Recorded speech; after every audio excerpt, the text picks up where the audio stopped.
And now you're not even seeing the PowerPoint.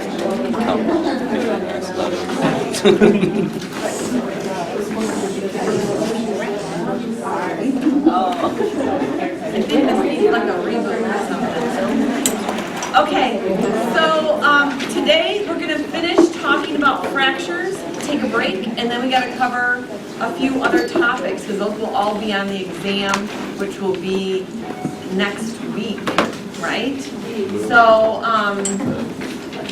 so we're going to go through the rest of the extremity. We already covered the shoulder, right? Under shoulder, we already covered the hand. So now we just have the elbow and the wrist, I believe.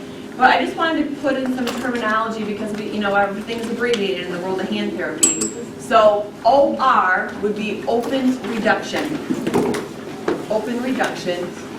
PP, percutaneous, which is cutaneous is through the skin. Percutaneous pinning.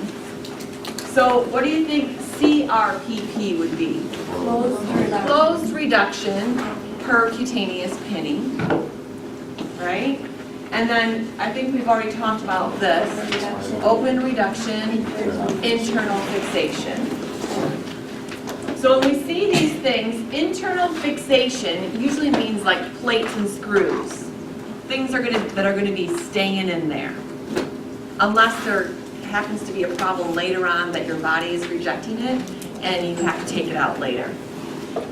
Pins usually are in temporarily because they don't have the threads like a screw, so they're in temporarily and then they come out. And it used to be that they used to leave them sticking out like an inch and put a plastic knob on the end, and I think it's just gotten bumped so much that they now cut it off right at the skin. So you may not see the pin, but you should know that the pin is in there. Because if the pin is in there, it may cross the joint space and you may not be able to move it. So you shouldn't try to move a joint that is pinned, right? So you have to know. And if it's not clear, or if the patient's not a very good report, because sometimes they're not, if you just call the office and get the operative report, it will tell you exactly what was done. And then you know. Okay. So the elbow is kind of the opposite of the shoulder in that the elbow has a huge bone-to-bone contact. They relate it to like the old Pac-Man from the 80s game, because it has a huge bony articulation in the joint. So they call it the unforgiving joint because like we talked about metacarpal fractures where it can be a little offline and hey, your hand will work fine. You may not have a prominent joint when you go to make a tight fist, but it's not going to impact your function. The elbow, there's not any room for error because of that big bony, bone-to-bone, congruous contact. So if it's not fixed correctly, you likely will not get good range of motion, and you will not get good function, and you will have chronic pain. So, and I feel this way about every joint, that every joint is very important that it's fixed the right way, but the elbow they call the unforgiving joint because it's not forgiving. So there can be a lot of different types of fractures that involve the elbow, and there can also be these fractures that are associated with dislocation. So some of these things are going to be more detailed than what you'll need to know for the test, but I put it in here for those of you that are going into level 2 in hand so you have it for a reference. So distal humerus, where the humerus comes down, or it could be proximal ulna, proximal radius, and then you could have a dislocation associated with the fracture, which then is called this Montasia fracture or an SX Lopresti fracture. And those are very complicated. But you can see the huge bone-to-bone contact from this picture. Lots of bony contact that makes it difficult for a good repair and good alignment following fracture. Lots of ways that you can fracture it, that some more challenging than others when you have multiple pieces. But 1/3 of all elbow fractures are these distal humerus fractures, and they usually occur from this foosh, because when you fall on your hand, it's a domino effect. You could have a clavicle fracture, right? Up and down the line. These could be treated with either closed manipulation or closed reduction or with ORIF. And if it typically extends into the joint, which what is that type of fracture called when it goes into the joint? Articular fracture. So if it's an articular fracture, then typically you have to have surgery to get good alignment with it. Less common would be of the proximal ulna and the olecranon fracture. Another thing, because the elbow is an unforgiving joint and it has all this bony bone-to-bone contact, they can get stiff really quick. So you want to try to get the elbow moving. Like remember we talked about the same thing with the PIP, right? Very difficult to get that full arc of motion back if you immobilize it too long. Same thing with I think part of it is this mini tab thing keeps coming up like 1,000 times. Whoever needs to update the mini tab, I think that's priority. Anyway, short immobilization for these fractures, as with all elbow fractures in general. Sometimes you can't, but if they have internal fixation, sometimes you'll get them moving 3 days post-op with active range of motion. Remember, with all fractures, we start active range of motion first, then move to passive range of motion, which is the opposite of tendon repair. Tendon repair, passive first, in the planes that are allowed, then active. And then proximal radius fractures, half of all elbow fractures, so a little bit more common. And again, this happens on the load on the arm, which again is a foosh with the forearm and pronation, which is what you're going to do when you fall on your outstretched hand as a protection. So these could be treated closed reduction or just conservatively or open reduction with internal fixation. And then you have these elbow dislocations, which this is more complex than you need to know for the test. But these are more difficult to treat and usually require surgical involvement. But the elbow, second most dislocated joint in the body, right? So even though it has all that bony congruency, you can get dislocation because of that fall in the outstretched arm. And then remember, shoulder is number 1, right? Okay, so this just shows a Montasia fracture where you have fracture with the dislocation. A big thing with the elbow is you don't want to perform vigorous stretching.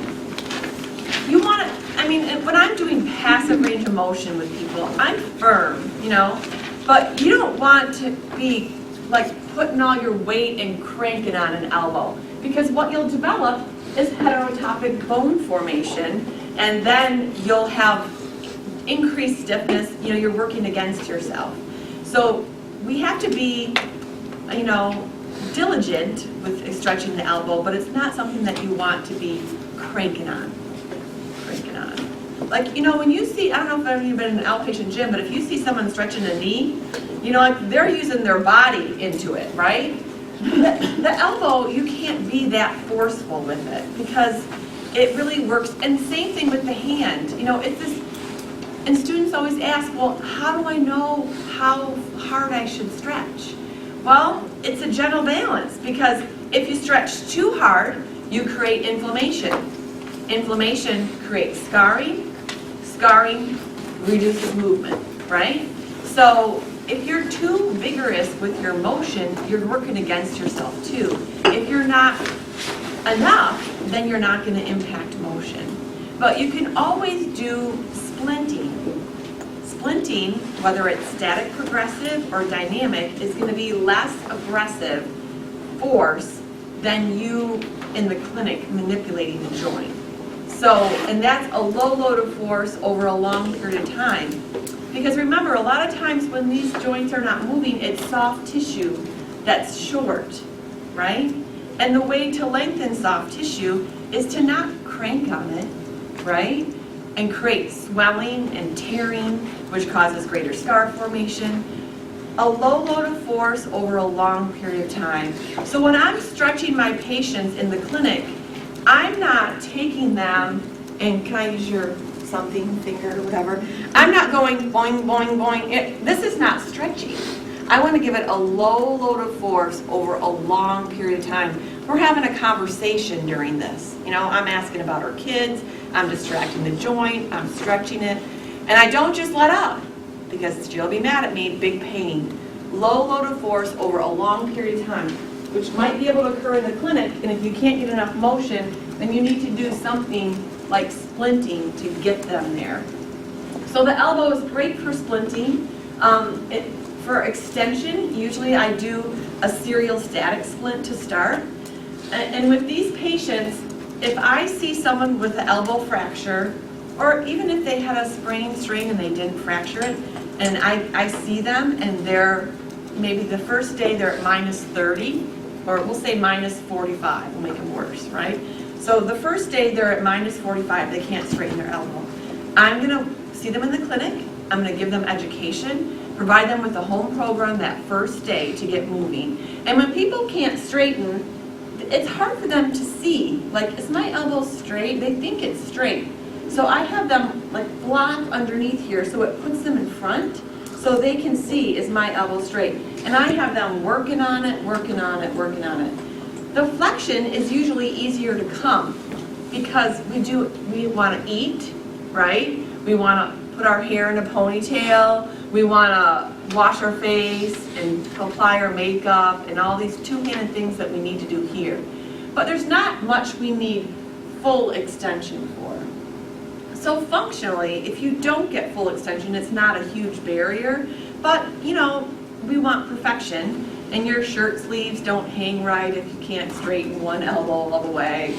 You may not be able to reach that tippy-top area in the cupboard, you know, so there could be some implications, but if you can't get it. But so if my patient's minus 45 day one, they come back the next visit and they're minus 35, I'm making them a splint to get them to straighten.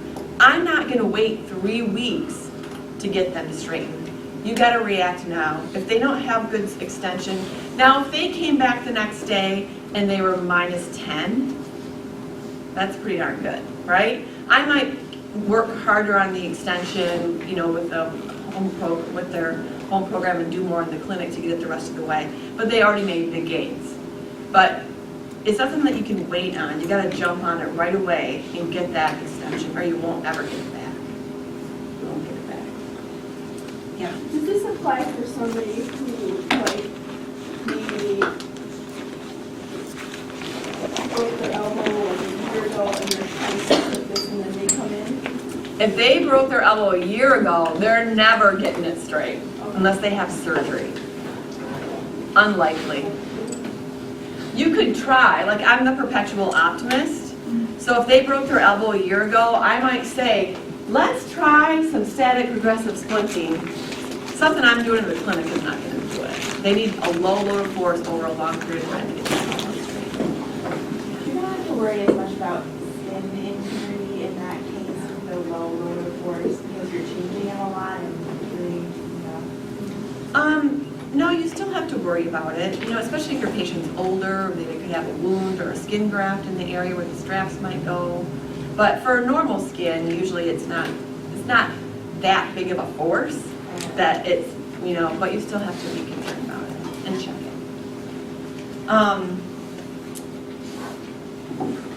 So typically, you know, we get orders from the doctor when we can start moving the elbow, but if you don't know, you got to ask. Within 3 weeks, you want to get elbows moving. 3 weeks, really, or you're behind the 8 ball to get it full motion back. And then strengthening with MD orders, but typically 8 weeks is, and I keep saying that with tendons, with other fractures, 8 weeks is kind of the time with most diagnoses that you can start strengthening. Unless someone has a problem with fracture healing, like they're a diabetic, or they're a smoker, or they had a comminuted fracture with multiple pieces that's not healing yet, or it's a scaphoid fracture and that bone has a poor blood supply. So there's other reasons why you might start it, but 8 weeks is typically when you would ask, can I start strengthening? It's typical. And then again, post-op, if they had surgery, still no vigorous strengthening or stretching because of HO. We might be able to do motion earlier because if they're fixated, then you can usually move them early and save things otherwise with that. Okay, so what is elbow when we see arthroplasty? Joint replacement. And what's fusion? Arthrodesis. Arthrodesis is fusion. Arthroplasty is joint replacement. So with this, you have an elbow prosthesis, and this is truly a salvage procedure. A lot of these patients, and this would not be something like a knee or a hip where you would get good function following. You know, it's a salvage procedure, so you don't normally get good strength back, and you don't normally get full range of motion back. Salvage procedure to remove pain and regain function, because these patients that have this procedure, their elbow is so bad that they can't do anything with it anyway. I saw a lady once, and I saw her x-ray before I saw her. She had rheumatoid arthritis, and she was probably in her 80s, so she had RA before the good drugs were available. And her elbow, I couldn't even tell where the joint line was. Like, I've just never seen anything so bad looking. And she comes in, and she's this little, she's like this tall, you know, this little teeny lady, and all she wanted to do was to be able to get back to cooking and crochet. She wanted to crochet and cook. And so the doctor was like nervous as can be about doing her joint replacement because her bone quality was bad, but she had her elbow was just terrible for motion and for function. And he ended up going in there, and her joint was, and her fingers were all deformed too from the RA, but it was hard to tell, you know, she was a mess really. And when he got in there to replace the elbow, her ulnar nerve was completely shredded from the poor joint congruency. So she had, you couldn't tell the typical deformity because she was so deformed she had swan necks and boutonnieres and drifted, and she had everything. She was a textbook of rheumatoid arthritis. But, and she was very functional in her hand. Her ulnar nerve was pretty much absent, but she got back to crochet. But she had poor skin integrity, even getting the skin over the elbow after the joint replacement, because it's not a big padded cushioned area. Like, she developed a wound, and you don't even want to look at that, you know, blow on the wound because you're afraid it's just going to open up into a bigger wound. But, so here's a picture of the arthroplasty that's used in the elbow. So that was quick on the elbow. Quick on the elbow. So next we're moving down the extremity to carpal fractures. So our carpal bones are all those small little bones in the wrist that I've drawn incorrectly multiple times in this class, right? And many people have learned sayings, clever sayings, to learn the order of them and to learn the different carpal bones in the body. But you won't have to memorize the carpal bones for the purposes of this class because you won't remember it if you memorize it anyway. But here's the list of carpal bones. But I briefly touched on scaphoid fractures. Scaphoid fractures are a very common fracture in the carpus, and they're challenging because remember we keep talking about, usually about 4 weeks for a metacarpal fracture. You know, when you look at proximal phalanx, 4 to 6 weeks. You know, humeral shaft fractures, usually 4 weeks. Look at how long for the scaphoid, right? And the proximal pole is challenging because it has poor blood supply.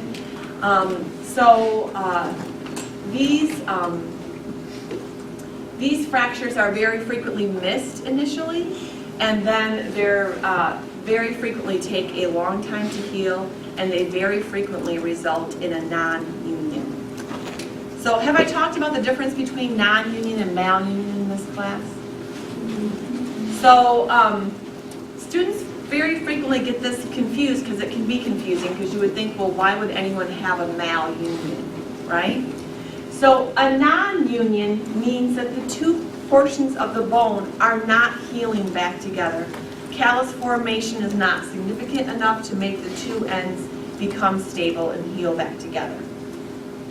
Malunion means that it is healed back together, but it is healed back together in the wrong position. So some people will see malunion and they think, oh, it didn't heal, but that's not the case. It's healed, it's just healed in a bad, non-aligned way. But non-union means that it is not healed. Not healed. So, these scaphoid fractures, the scaphoid's like that peanut-shaped bone, right? Remember, it can be differential diagnosed for CMC arthritis. It's underneath the snuff box of your hand is where we would palpate it. Remember here, all the fingers individually go down to the scaphoid when they move on their own. So this is where the scaphoid is, right here. So it can either have a distal pole, waist, or proximal pole. Proximal pole is the worst one to have because it has such poor blood supply that it takes a really long time to heal and very high incidence of non-union. But still, even waist fractures and the distal pole still take a lot longer than a lot of other bones that we've talked about in this class. One way to check the scaphoid is to do the scaphoid shift test, all right? So if you put your hand, if you're not sure where your scaphoid is, just bend each finger individually on your hand and you can feel where it is, right? So if you put your thumb right over here, and then move your hand into your wrist into a position of ulnar deviation, okay? Ulnar deviation, yep. And then I want you to move in, so keep your thumb on that scaphoid, then move into a position of radial deviation, and you should feel the scaphoid become more prominent, because the scaphoid dives volarly as you move from ulnar deviation to radial deviation. You'll feel it become more prominent. Are you feeling that? Okay. That's called the scaphoid shift test. So if you do this and the scaphoid dives forward and there's a fracture, it's going to be extremely painful for your patient with the scaphoid shift test. Another thing, we've talked about ligaments in this class. So ligaments hold our bones together. And if we look at this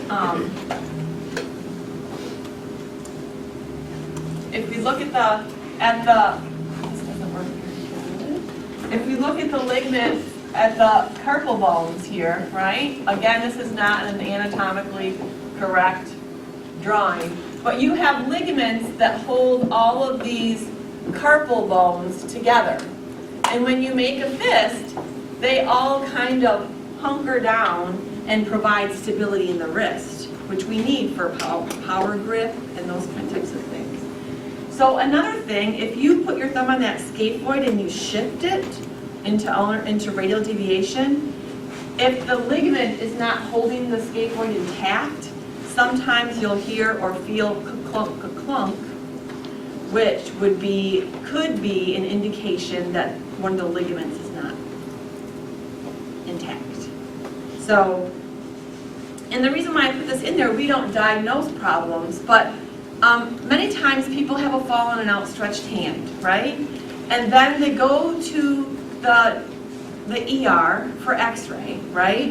And the distal radius fracture is picked up, right? So they treat the distal radius fracture. But when you have things like they're not getting better, this pain just seems out of the ordinary, something seems like it's not going in the right direction from your experience, then you can start looking for things to give the doctor an indication like, hey, something doesn't seem right. I did a scaphoid shift test and I felt clunk with the scaphoid shift test, or there was pain with the scaphoid shift test. And that can just help you to give an educated report back to the physician. Okay. Triquetrum is the second most common carpal fracture, and this heals a lot faster, right? 4 to 6 weeks, and then you're going to have pain over the site. So usually with carpal fractures and carpal issues, like a ligament tear to the carpus, dorsal wrist pain is where they typically complain of the pain. So if you have your patient diagnosed with carpal tunnel syndrome and they come in and they have dorsal wrist pain, that doesn't make sense, right? We have to investigate further and try to figure out what's going on. But typically the dorsal wrist pain is either due to something with the carpus, either a ligament situation or a fracture. And another thing with the scaphoid fracture, there's a special view that you would do, which is called a scaphoid view, which is not a typical view that you would do if you just go to the urgent care or to the ER and you just have a regular doctor there. They're going to order standard x-ray films for your wrist, and they're not going to order a scaphoid view. So it's hard to see to get a good view of the scaphoid without doing a scaphoid view. So that's why there's many times these scaphoid fractures aren't picked up. And then sometimes a fracture may, if it's not displaced, it may not show up right at the time of injury, and you might have to have re-x-ray 5-7 days later to be able to view the fracture. So has anyone ever experienced that before? No? Dr. Atkinson's wife just had a foosh, and she went to the ER following, and they said it was not fractured. They told her there was a sprain. I guess it's okay that I'm sharing this. And then she was still having pain, and it just did not seem like it was getting any better. And so she went back for re-x-rays, and she had a distal radius fracture. So that sometimes happens. You got to go back for another look, and then or another view maybe of another bone to see that. Okay, Hammate fracture. This is on the volar side, so you would have volar pain, not dorsal pain. But this can occur just like even with repetitive trauma, like people that play a lot of golf or tennis, or even people that are constantly pounding or pressing in their hand. Like if you've ever seen people lay carpet, like I use that a lot because I think carpet layers just are trashing their bodies. Like they're always in quadruped, they're weight bearing into their hands, they're smashing to staple and secure the carpet into the area. Like that could create a hammate fracture. These people will have pain with power grip because it's going to hit right at the hammate when they grip something. And another way to check if there's a problem with the hammate is to resist the flexion of the ring and the small finger, because that's going to create tension on the flexor tendons to put pressure on the hammate. So that's another way to check for the integrity of the hammate. Hey Nancy, so is it the scaphoid and triquetrum are on the dorsal side and then hamate's on the volar? Yeah.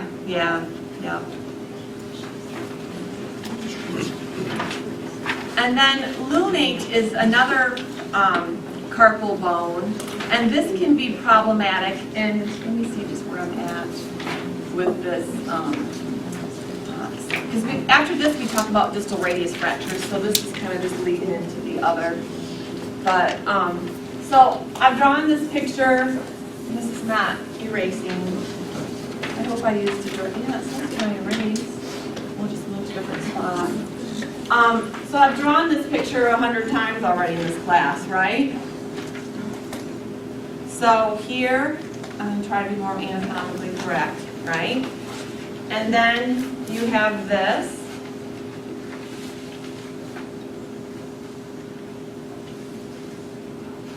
Right? So this is ulnar neutral, and this is ulnar positive, right? Ulnar positive. So I'm going to try to draw the carpal bones. Here's our peanut bone, scaphoid, and it's big in comparison to the... I'm really not good at drawing, okay? All right. And this is not very good either, to show what this actually looks like. Oh, and it doesn't erase. All right. So here's my scaphoid and here's my lunate, okay? What do you think happens to the lunate if I have an ulnar positive variance? It's squished, right? If my lunate is sitting right here, my ulna is going to be pushing into my lunate if my ulna is longer or more distal as compared to my radius. Because what percentage of the load goes through the radius in weight bearing? 80%, which leaves 20% for the ulna. But when this changes, this factor changes, more goes through my ulna than should be, right? So I can get this problem of getting pressure.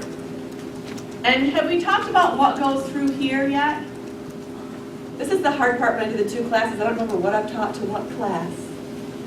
Do you remember what goes through here? Would be a ligamentous structure called your TFCC, Triangular Fibrocartilage Complex. And that's coming, but I just want to show it. This could also be another problem that impacts all of this. What was it again? We'll see it later in the TFCC, just put on there.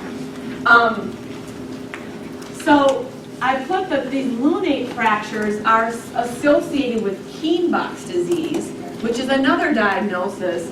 And this AVN, which I leave it in abbreviation because sometimes you'll see AVN on a script, avascular necrosis. Okay? So from this pressure on the lunate, it decreases the blood supply to the lunate, and the lunate dies. Okay? And this could be from a distal radius fracture that was malaligned following fracture, which made it shorter. This is significantly shorter, but then the ulna changes the whole balance of the wrist, right? Now I'm working as a construction worker, right? And I'm hammering all day, and every time I grip something, my carpal bones are hunkering down, right? And my ulna is pressing on that darn lunate every time. So it doesn't happen at the time of the fracture. The patient could be malunioned, right? And they gain some pretty good motion, so they call it good, right? 20 years later, the patient has a wrist that is burning in pain. They can't use their hand for good function, right? They may be sent then the patient to PT to try to get better, and the PT gave them putty exercises and they did more strengthening and smashing that ulna against that lunate, right? And I say that in kind of a facetious way, but that's what happens. And then what happens is, this is an MRI that shows the lunate is dead. And that's what Keinbock's disease looks like. And I've gone into a doctor's office with a patient, and they were seen for wrist pain. They had a fracture years ago. They come in, they have no idea what they have, and I look at the x-ray and I'm like, the lunate's gone, right? It's dead. And they have significant pain and bad function. Lunate is, where is it located, dorsally or volar? Well, there's not dorsal or volar, but when you look at the anatomy of the carpus, some of the bones are volar, but you would have dorsal. You would have dorsal. So you can see this is the radius, right? And this is an MRI, so you're not going to get a full view of all the bones, but here's the scaphoid, here's the lunate, here's the triquetrum. Here's the ulna. And remember, you can't know for sure the length, because you could say, well, look, my ulna is shorter than my radius, right? But it depends on the position of the forearm. Remember how they move? So what position, if my patient has ulnar positive variance here, what is the worst position for them to grip in? pronation, right? And these patients are going to have ulnar-sided wrist pain. They're going to have ulnar-sided wrist pain. They're going to have pain with weight bearing. They're going to have pain probably with ulnar deviation, which makes sense, right? So if your patient gets sent to you, like they may have had their injury 10, 15, 20 years ago, right? It was malunion, right? They come back, they have significant pain later, and the doctor, the family doctor, sends them to therapy for strengthening. Would that be appropriate? We're just going to make their problem worse. We want to provide stability, splint for rest, enlarge handles, activity modification. That's what we're going to want to do. Strengthening is not the answer. Okay, let's see. So, and remember this DRUJ, distal radial ulnar joint. So they're going to have problems with this. And then typically, if patients develop Keinbock's disease, then they have to have what's called a proximal row carpectomy, which is a salvage procedure where they take out the proximal carpal bones. They just remove them. Because they just can't take out the lunate, right? Because it's smack dab in the middle. It would cause problems, so they take out the proximal row. Or they could do an ulnar shortening procedure as another option, or fuse the wrist, which would be called arthrodesis. What have you seen to be more effective with Keinbock's disease? Well, and it probably depends on how bad it is. Like, if the arthritis is so bad that the distal aspect of the radius and the ulna have poor articular surfaces, then maybe you don't have a choice. So we don't make these choices. The physician who can see the X-ray or the CT, the MRI, and makes decisions about that. But, you know, there's no going back from a fusion. So with the fusion, you have zero wrist motion. So if someone has zero wrist motion, will they have good grip strength? No, Why? because they can't close it. They need to extend your wrist. You need to extend your wrist for power grip. So if a patient gets their wrist fused, they're never going to have good wrist power grip. Not wrist, grip strength, you know. There's no going back from it. People that have a proximal row carpectomy, I've seen really good results with that. So it's been around like my whole career, those proximal row carpectomies, and I haven't seen anything gone bad as a result of taking out the proximal row. So if people have been doing things for over 20 years and they're not having failure later on, then it probably will last your lifetime, because people that have these proximal carpectomies are typically older. They had something that occurred in their 20s or 30s. It takes about 20 years for it to get bad enough of using your hand, where it's not functional, which would put you into your 50s and 60s, which would put you closer to retirement age. So your demand decreases on your body, right? Hopefully. And you can go with this type of surgery, which would be not full strength, not full range of motion, but more functional than you were, because if you have a dead lunate in your wrist, you're in constant pain and poor motion and poor function. So this carpal instability is what I'm talking about with the ligament injury. So our ligaments hold all the carpal bones together, like I drew here. And if the ligaments aren't secure, because when we do power grip, they all hunker down, right? And if it's not secure, then I'm not going to have power grip. And you don't have to know this for the test, this is more detail. But when we move from radial to ulnar deviation, our scaphoid dives volarly, and our lunate goes dorsally. But you don't have to know that. But if you see this VC and DC, I've seen that written on scripts before, and it's because they had a problem with the ligament disruption and they're not moving like they should. So as I move to radial and ulnar deviation, my scaphoid and lunate go dorsal-volar. And if that doesn't happen normally, then I don't have a stable wrist, and it might be called a SLAC, Scaphoid Lunate Advanced Collapse. Oh, I put that on there anyway. It's on there.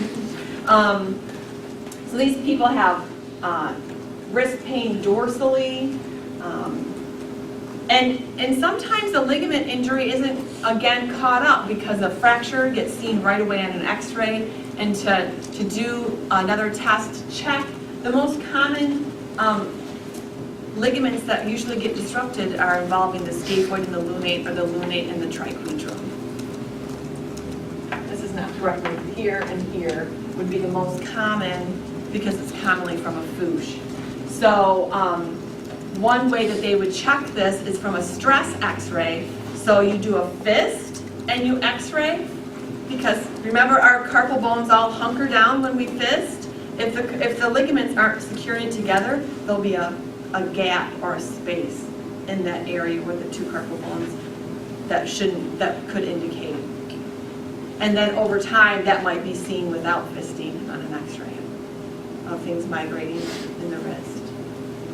So when we talk about static instability or dynamic instability, the dynamic you need to see with a stress x-ray with fisting and x-ray, which again isn't a common thing that you're going to get when you just go to the ER with complaints of wrist pain following a fall.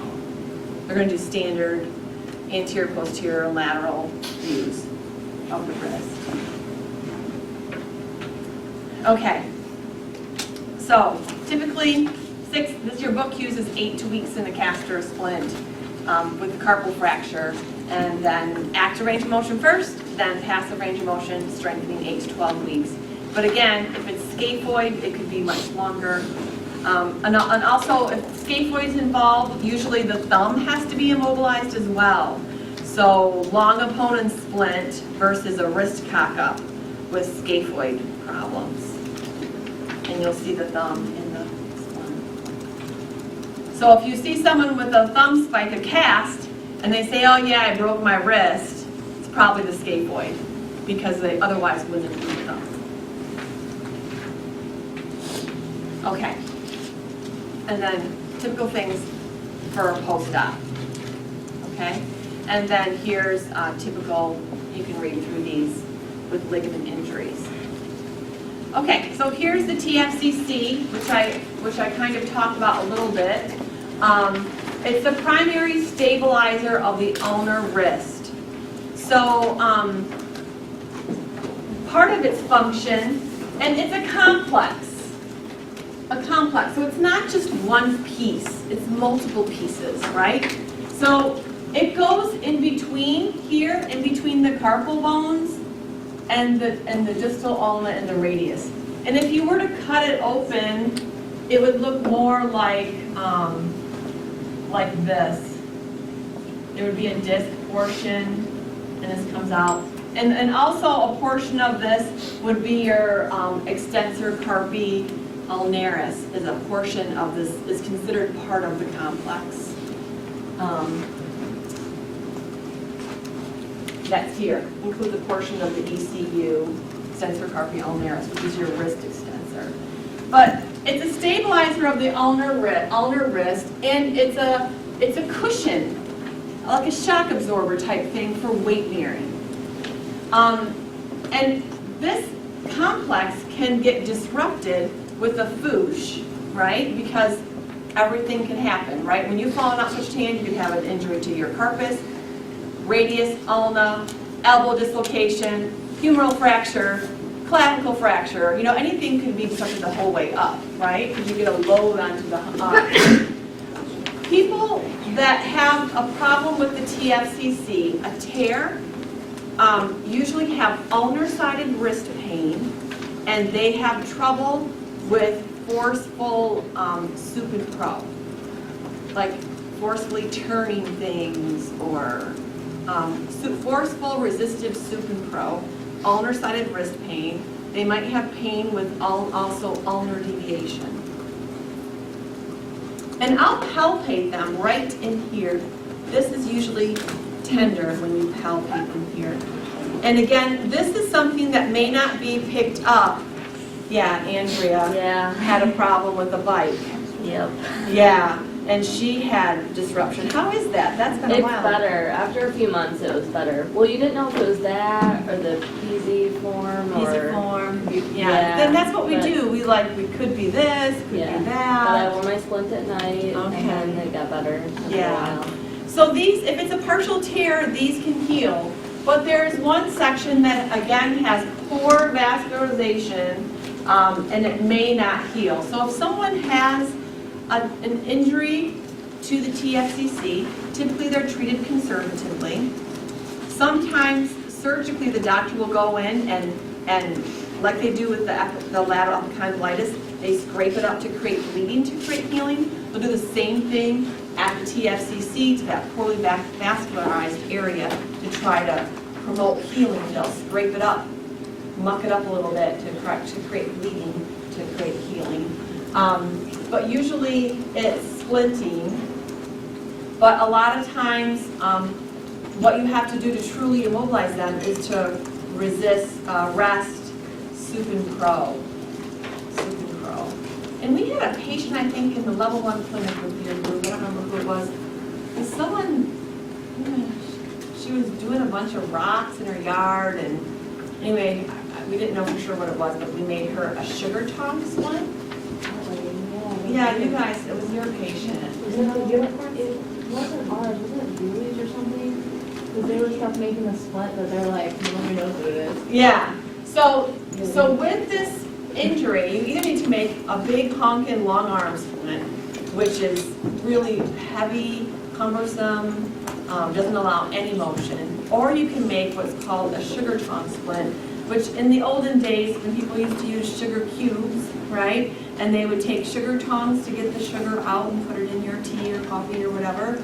That's what it looks like. So it looks like this, and you just go around the back side of your elbow like this, and you immobilize it. So what that does is it doesn't allow supine-pro, and it allows a little bit of elbow motion for function, because you come here, and you wrap around, and you come here. So you need a long strip of material, right? And you can't hold it up because it's going to stretch out, right? Hold, and then you wrap it around like this. Do you see what I'm saying? Sugar tongue splint. Another way to check if this is problematic, so I said pushing here. Another way is weight bearing, and I'll have them push on a table and put my fingers like right under the ulnar aspect of the wrist, and I'll have them try to squeeze my fingers, and that might exacerbate the pain that they have because you're loading the ulnar wrist with weight bearing. So if you're trying to figure out. Any questions about TFCC? Okay, so here's an anatomically correct drawing of the carpet. That's better than mine, right? But this shows this TFCC complex. It also involves extensor carpi ulnaris as part of it. Okay. And then a lot of times these can occur traumatically from this rotation injury that occurred or bike slamming into type of thing, or degenerative from repetitive forces, which, as you could guess, would typically be from someone who's in this situation. This ulnar positive variance, pushing on that TFCC every time we do functional activities. Okay, so treatment, long arm splint or sugar tongue splint, but usually it takes 2 to 3 months, and it takes a long time for those things to heal, especially because one portion is poorly vascularized. So it's not a quickie like other things. It takes a long time. And if you take the splint off and you keep doing resistive things like that, it's going to take longer. You need to really rest it. Be really good at resting it. Okay, I think our last topic is distal radius fractures. Okay, are we good? Let's cover distal radius fractures and then we'll move on to the other talk. All right. So 1/6 of all fractures in the ER. So it's very, very commonly seen, usually from a foosh. Most common diagnosis with litigation, which I think I've said before, right? And they're very difficult to treat because you have to have that good alignment. You can't have that discrepancy between the radius and the ulna, or you'll have a malunion. Malunion. And sometimes someone could have a malunion because they have a really crappy fracture. Like they have multiple pieces. The doctor did, it's a skilled surgeon, but they did the best they could, but the fracture was just too bad, and they tried, and they got malunion. Your only other option was maybe fusion. So they did the best they could because the fracture was really super bad. But other times it happens because of lack of skill of surgeon. Or people that primarily treat hips and knees and are a little slow, distal radius fracture comes in the ER, so they pick it up, and they're used to doing hip replacements all day, and now they have to repair a distal radius, and it's different. It's different. Yeah. Did you say when we started with the ulnar positive some people? Yes, some people can be born with an ulnar positive variance. And they would usually have it bilaterally.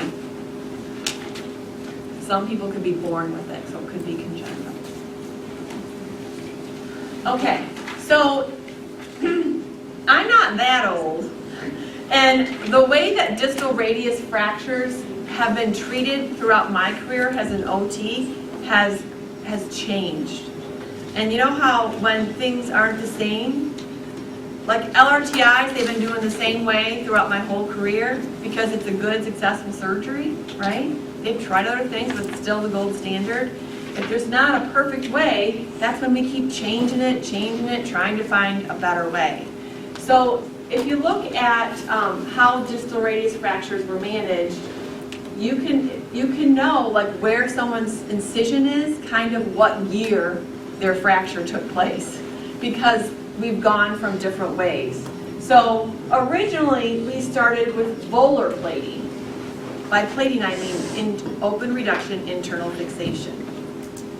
But then when you think about volar plating, we have all of our flexor tendons that run through here, and we had some troubles with screws loosening or screw heads causing a flexor tendon to rupture. Okay? So then we went to external fixation, which I'll show you some pictures, which you may have seen someone with a fixator on the outside of their hands. Anyone seen that before? Yeah. When they use it on elbows or lower extremities, external fixation. But there were huge problems with that.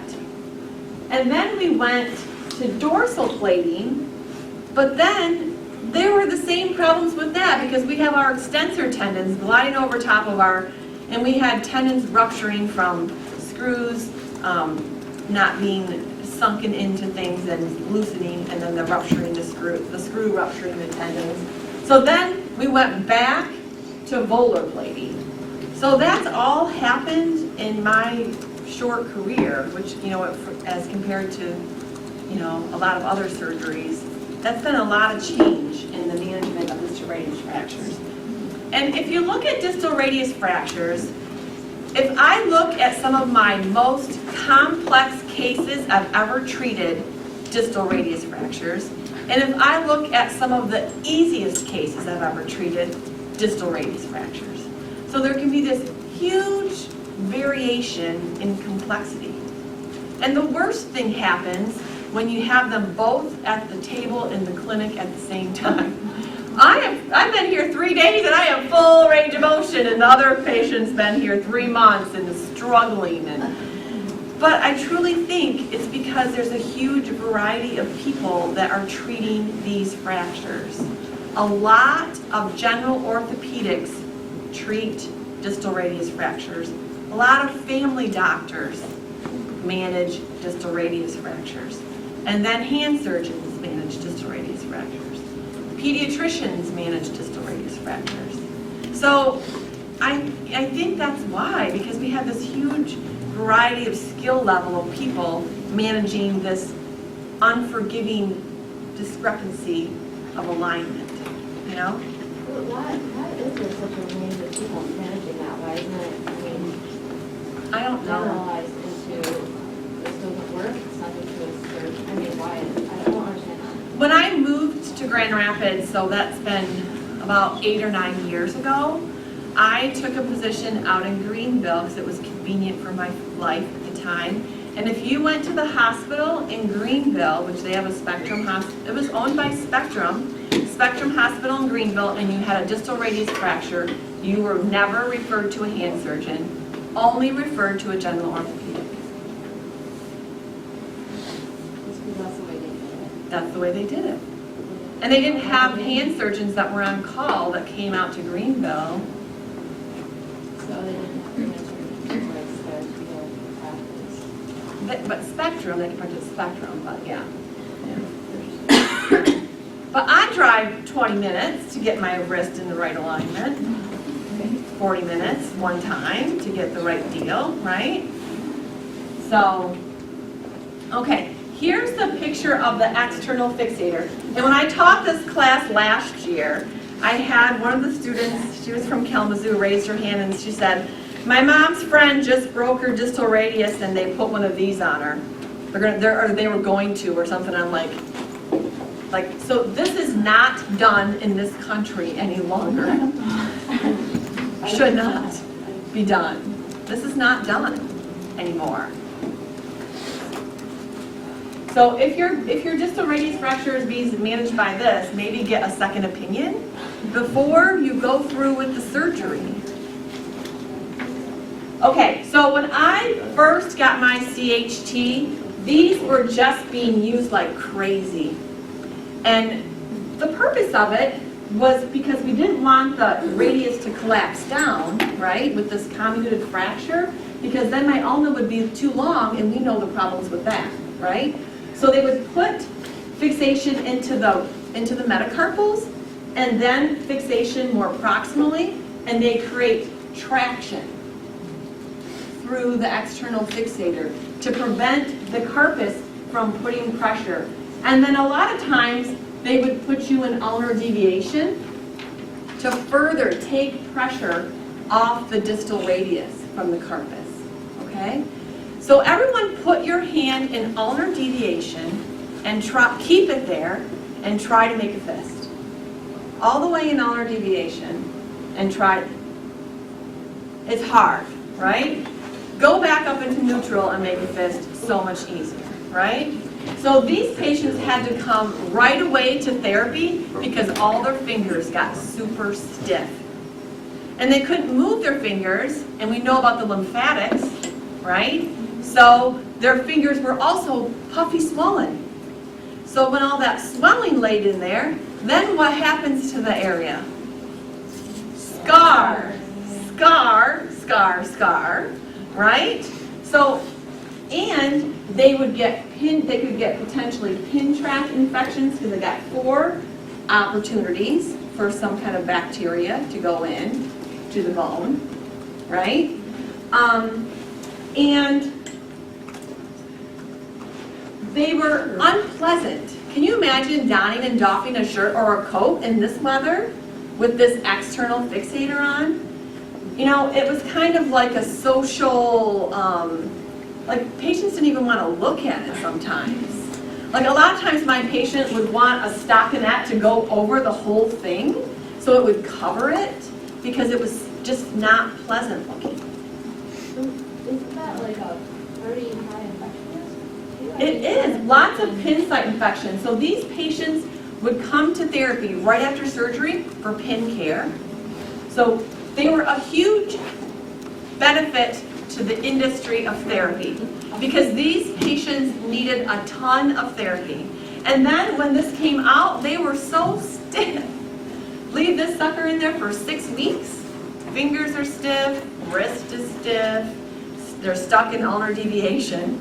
because you can't even get them back up into neutral. They were great for the therapy industry because these patients came for a lot of visits,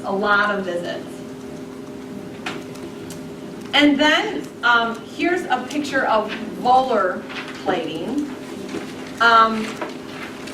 But what's happened now is companies have invented way better fixation systems where they can bury the screw head into the plate. They can also angle the screw head in the plate to capture bone fragments and then bury the screw head in the plate. So we don't have the problems with the screws backing out because they're locking screws and they're down into the plate, so we don't have the problems of the tendons gliding over top of them. Now, are there situations where maybe an unskilled doctor chooses the incorrect length of screw and it goes through the other side and the dorsal tendons might? There's still error. But the thing also was an unskilled doctor could put this baby in. Because they just put it in distal and proximal and create traction on it, right? So everyone's treating distal radius fractures because everyone can throw on an external fixator. But these new, if you have a lot of fracture fragments and you have to choose the correct angle, you have to have the right length of screw so it doesn't go through the other side. So you need skill level to appropriately, in my opinion, this is my opinion, to treat correctly distal radius fractures. And my question is, why not? Why not? Why do I want someone who does hips and knees all day and is slow, I break my wrist, and I'm the one that gets referred to that person? For the patient's education, they have to know what the consequences are and what their options are. Right. And look at the population of people that typically fracture their distal radius. A lot of older people. The doctor told me to. I went to the ER and that's where they told me to go. So I went there. You know? And so we have to be educated to make sure we're going to the best person to treat my problem. You know? A fracture is not a fracture. It's dependent on where it is. It's so different how you treat it. How the force you use, you know, those types of things. So again, if someone has conservative treatment, meaning they did not have internal fixation, usually about 4 to 6 weeks and you can start range of motion. Active first, then passive. And then sometimes if they have internal fixation, we'll start moving them 3 days post-op and get them moving right away. Depends on the severity of the fracture, the stability of the, you know, if it's convoluted with lots of pieces, you gotta hold them longer, you know?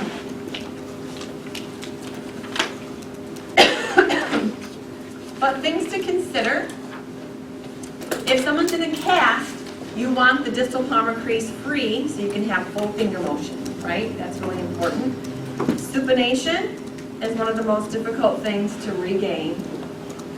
These patients almost always complain of ulnar-sided wrist pain. But if this becomes chronic or doesn't get better or go away, then I'm worried about other things like malunion, TFCC, dorsal wrist pain, maybe they have some type of a ligament injury.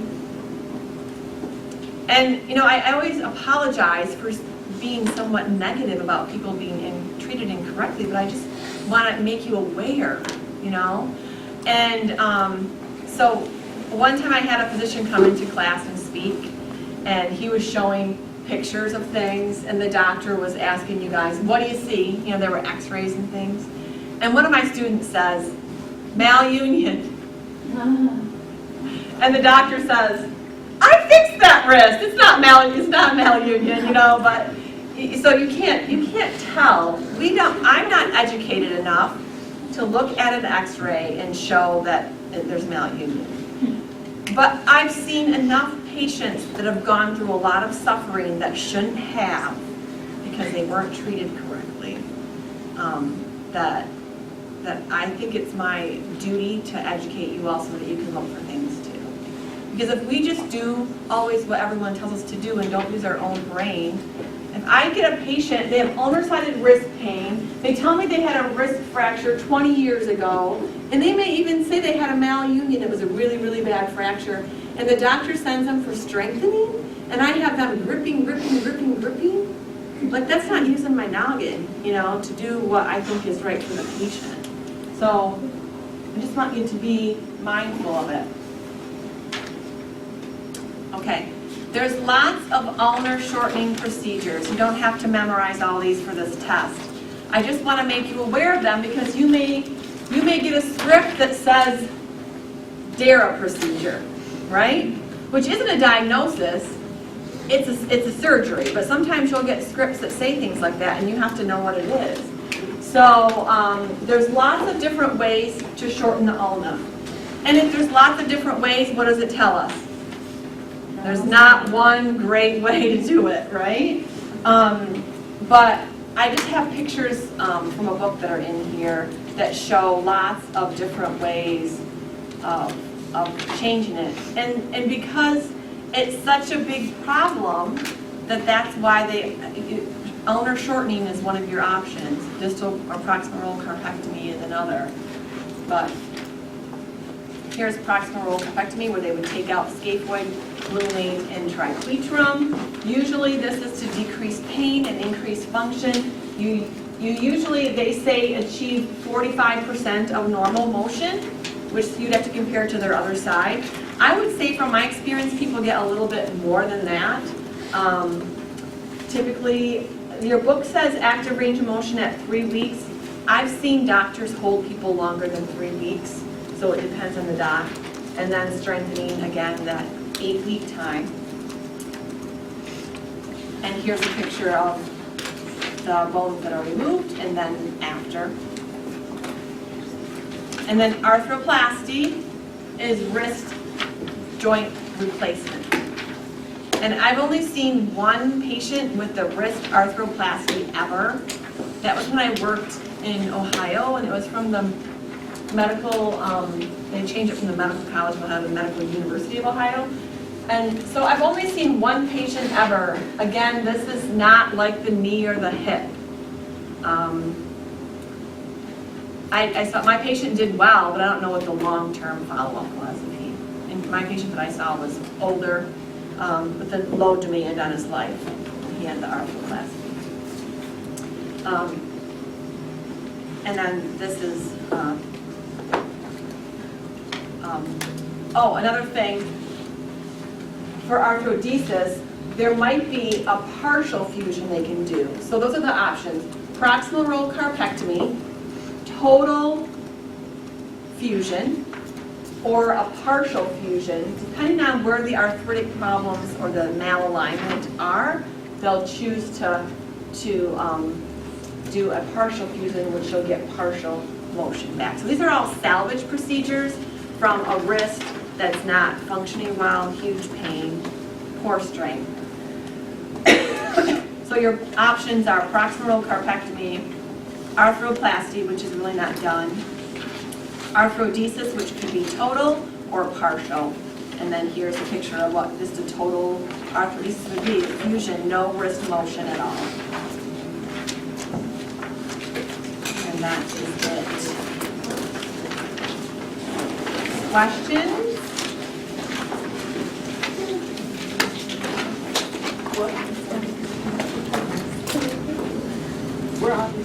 What do you guys think, because I feel like I'm always rushing in this class to cover everything.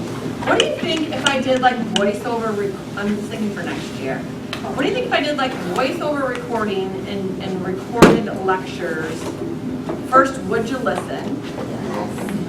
Like before, and then we just use time to discuss different things in class. Yeah. Did you guys like that? Yeah. Or you just, I did that once for neuro, and I think I could do it. I prefer Yeah. You prefer in class? Yeah. Yeah, because I mean, we did this vestibular stuff in neuro, and I had a hard time at it. Oh, really? I just felt. I know. I feel like concentration in class and like. But I think if I did some of it reported, that I don't need to discuss. But like, I need to discuss like how the TFC functions and that kind of thing, but there's some of it I can report. All right, I don't have copies of this yet, so I'm gonna go make copies. You, right? What do you guys think in the back? Scaphoid? Or no, you guys are what else could it be? Say if the patient was not 14, but they were 57. Other disease. RA at the CMC event. OA. Alright, OA. Could be OA at the CMC of the thumb, right? Differential diagnosis for scaphoid, right? What else could it be? If the pain's here, de Quervain veins, right? Could be de Quervain veins, could be CMC arthritis if the patient, but for 14, kids that are 14 don't get tendonitis from my experience. So you guys, what test would you do to communicate with the doc? The scaphoid shift test. The scaphoid shift test. And so what would you guys do here in the front in your evaluation? So he's 4 weeks from his injury. He was negative for fracture at this ER, right? But he has continued pain and it's localized. What would you do in your evaluation? I'd be curious about his pain too, like the scale. Okay, so ask him for a scale. And if he's saying it's like 8, and his mother reports that he's not using it normally for ADL. Okay, and it's winter, so when he comes in, he doesn't use it to take on and off his coat. So what are we thinking, maybe? I would also ask where the pain is, dorsal or lumbar. Okay. That would also indicate injury. So what if he says it's right there? Right there, it hurts. What are you going to do in your evaluation? Palpate it. Okay, so I palpated it and it hurts even more.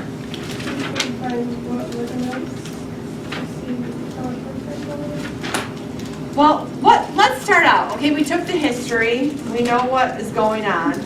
What am I going to do next in my evaluation? Think about evaluating the upper quadrant back then. What will we do? So will I do active or passive or both? Will I do passive? No. I wouldn't. Pain 8 out of 10. Could be a fracture, but maybe not diagnosed. You know, this is like clinical reasoning. Like, what is okay for me to do? What else could I use? Could I measure or assess? Would I assess grip and pinch?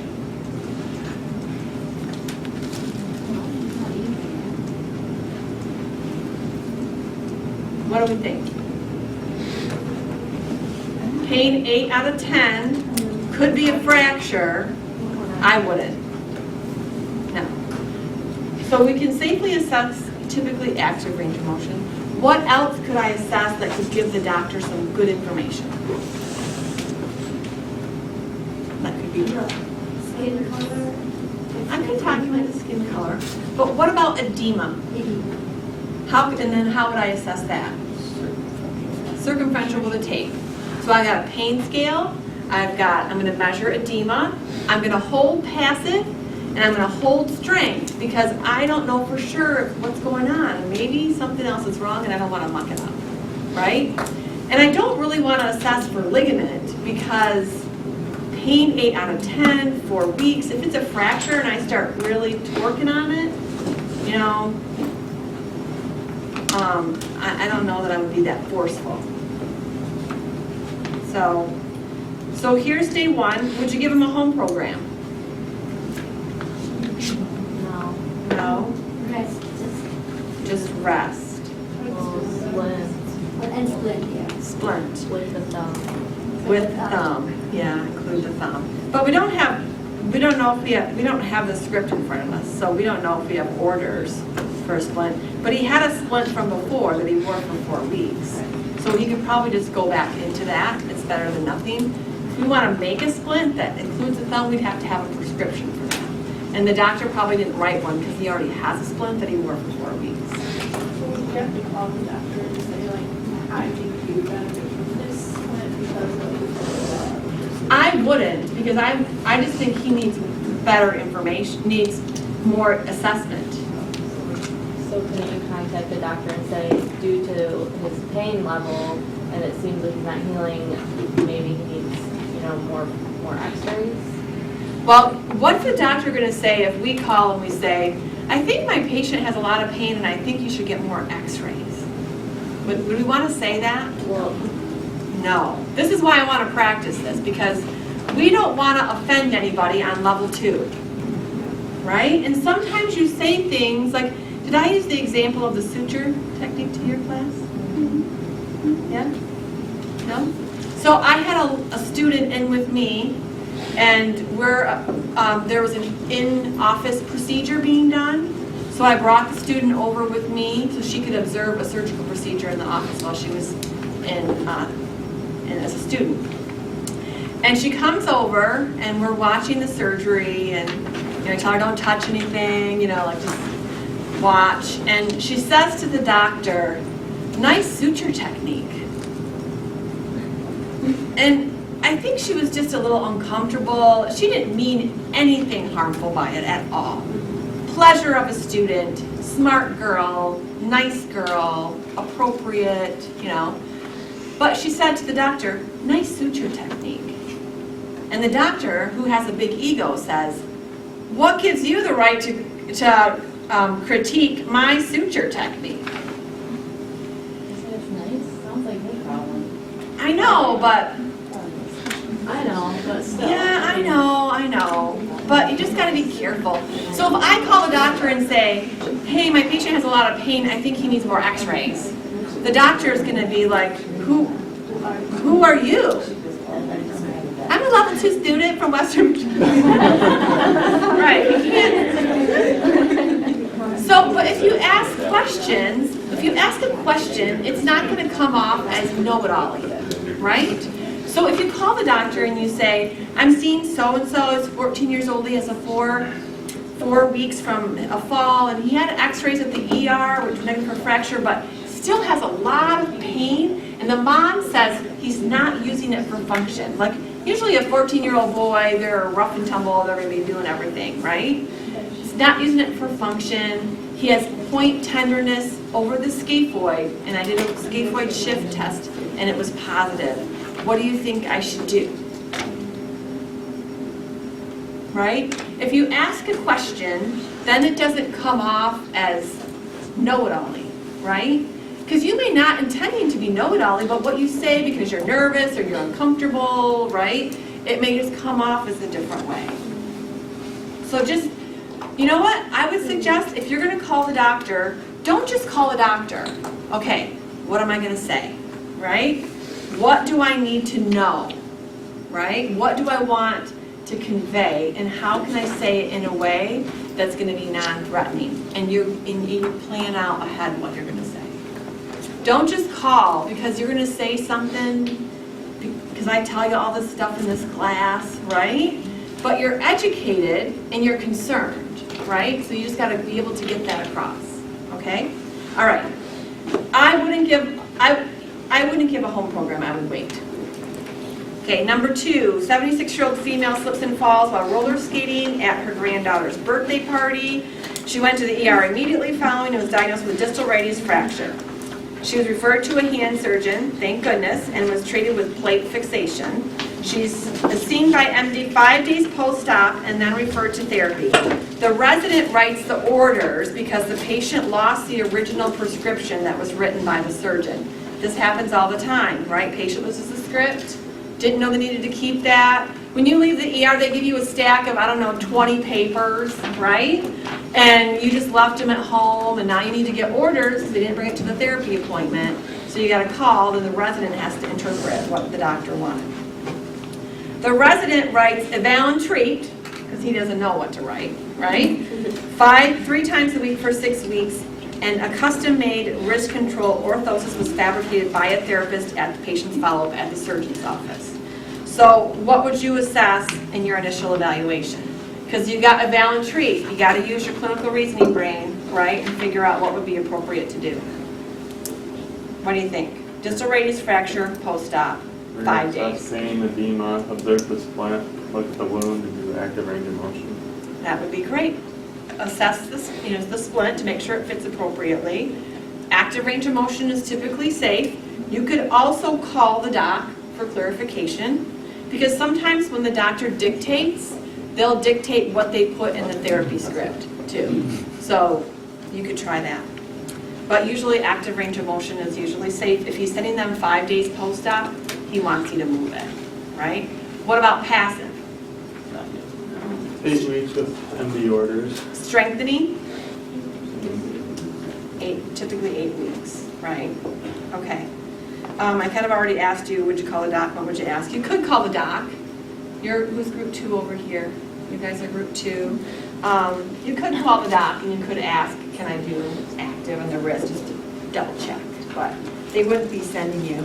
And would you expect the sutures to still be in? Yeah? So how long are sutures typically in the hand? They're longer in the hand than in other parts of the body, and they don't typically use dissolvable sutures in the hand because they need to be in longer than the dissolvable would last. So typically, it could be 2 to 3 weeks sutures in. 2 weeks? Yeah, you have personal experience to be able to answer these questions. So if the sutures are still in, how would you clean the site? Water and soap. You could use water and soap, but are you going to run them under the faucet? You could. I would use just saline and a gauze pad to clean the site. If you didn't have it, you could use a little soap on a rag and clean around, but you don't want to get it wet. You don't want to. Special saline. No, just regular saline. The special saline is for when you use it as with iontophoresis to address scar. Higher concentration. Okay, I don't have case 3. Can I just read it real quick? So you're treating a patient following conservative management of distal radius fracture. The patient fell from a slip on the ice, went to the ER for the eval, was diagnosed with a fracture, referred to general ortho. Patient was in a short arm cast for 6 weeks and then referred to therapy. Sometimes your patient will be in a long arm cast. Huh? Do you have an extra one? I don't, but I have first pages, but I'll make more copies. I just had trouble with the copier and I abandoned the copier. I have an extra first page. And I'll make more copies. And this is on the e-learning. Okay. If it's not open, I'll open it today. Sometimes your patient will be in a long arm cast for a period of time if they don't want soup and pro. Were you in a long arm cast? No. Yeah, when I initially broke it. Initially broke it in a long arm cast and then reduced to a short arm cast after fixation. So you've been treating the patient for 3 weeks and the patient is making slow but steady gains. Continues to complain of ulnar-sided wrist pain which limits function. Patient reports significant pain when taking wet clothes out of the washer and putting them in the dryer. Demonstrates limitations in active range of motion in all planes, but mostly wrist flexion and forearm supination, as well as limits in grip and pinch. What is the first plane, and I didn't talk about this in class, what is the first plane of motion that you want to work on? Your group 3? Your group 3. Or group 2. Your group 3. You guys. Yes. Yes. I didn't say that in class. But you want, after wrist fracture, what happens is the wrist is immobilized, the fingers are free. The wrist is weak and the fingers are strong because they weren't immobilized. So when you first start to extend your wrist, and Susie does this, uses the fingers to extend the wrist. You want to break that and have them just use the wrist to extend. Otherwise, you'll never be able to pick anything up if you can't extend your wrist without using your fingers. Sorry. I have another question about that. For the short arm cast, she was in that for 6 weeks. Is that, I mean, shouldn't we have started moving her with active range of she was not treated, she was treated conservatively. Oh, with So she didn't surgery, have, yeah. with surgery, you would get moving earlier. If you're not getting surgery, you might be immobilized for 6 to 8 weeks in a cast. It depends on how bad the fracture is, the doc, all that kind of thing. Okay, what's the next question? What do you think would be causing their ulnar-sided wrist pain?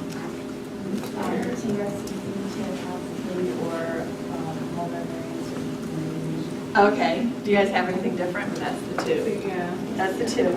So you guys in the back, what things would you avoid doing because of this ulnar-sided wrist pain?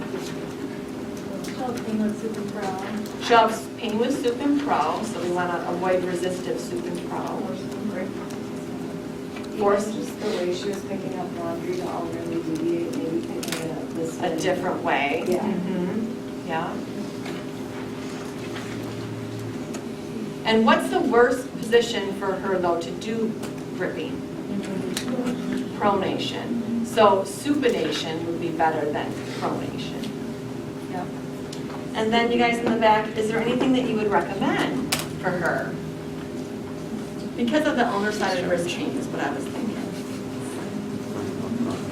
We were thinking probably just asking about eventually doing another x-ray just because there's a possibility that she might be ulnar plus something. But can we call the doctor and say, maybe you should have do another x-ray because I think she's malaligned? No. No. We don't ever order x-rays. We don't ever recommend x-rays or CT scans or MRI. That's not in our scope. And if you recommend to a patient they need it, they're going to go back to the doctor and they're going to say, my therapist told me that they think I have malunion, that I should get another x-ray. Will you ever get another patient from there? Could you be fired from your job? Could you fail level 2? Might. I mean, you just got to be really careful. Stay in our scope, but be mindful and use your brain. Right? But stay in our scope. We can't order x-rays. We don't have any control over that. We can't suggest it to a patient. Nothing like that. Okay? We can't. But we can call the doctor and say, hey, my patient complains of a lot of ulnar-sided wrist pain, especially when they're doing things in pronation, they have pain with ulnar deviation. Is there anything that you would recommend?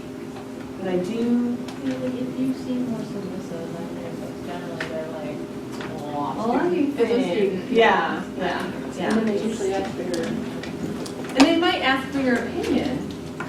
And if they ask you a question, and they may say, well, what are you thinking? You see these all the time. I usually treat hips and knees. And you might say, well, I'm a little concerned about the TFCC. Did she have any other assessments done besides x-ray? You know, you can have a conversation without being,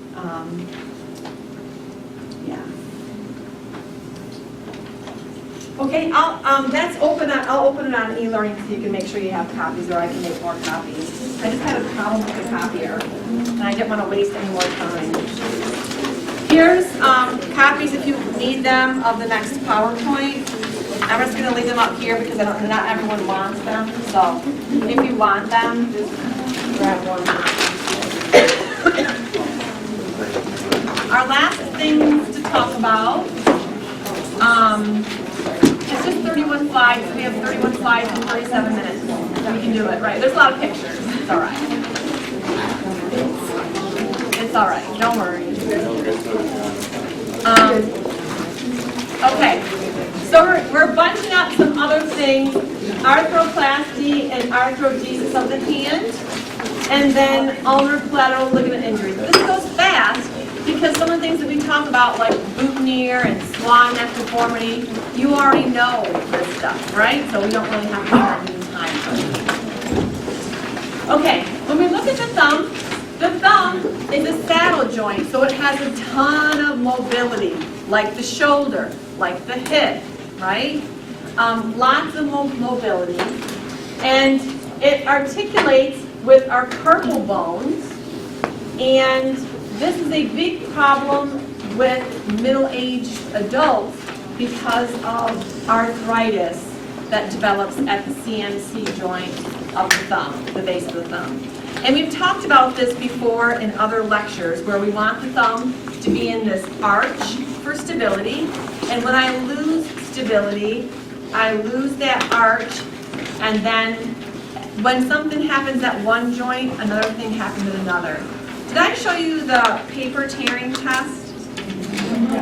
Yeah, so that's one thing that you would do to evaluate the thumb, provide graded stress to it and look for instability. But very common problem in middle-aged women especially, and with osteoarthritis at this joint, okay? Sometimes the osteoarthritis can also involve not just the CMC, but also the carpal bones, like I mentioned. So if the osteoarthritis goes into the carpus, you may also be asked, which the doctor will identify that through x-ray, you also may be asked to include the wrist in a splint. So instead of doing a short opponent splint, you might have to make a long opponent splint instead. So a lot of times patients with CMC arthritis can be sent for therapy, okay? And when you do your assessments, you're going to see that they have weakness, right? They have pain. They may have decreased range of motion in the thumb. So if they're weak, should I do strengthening activities? No. The strengthening activities will only worsen the joint destruction because it's an osteoarthritis wear and tear disease that's the source of the weakness.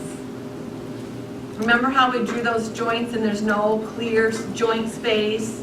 It's all mucked up, jaggedy edges. If you do putty exercises or any strengthening things to get them stronger, it will worsen their problem. Does that make sense? I think we've talked about that already, right?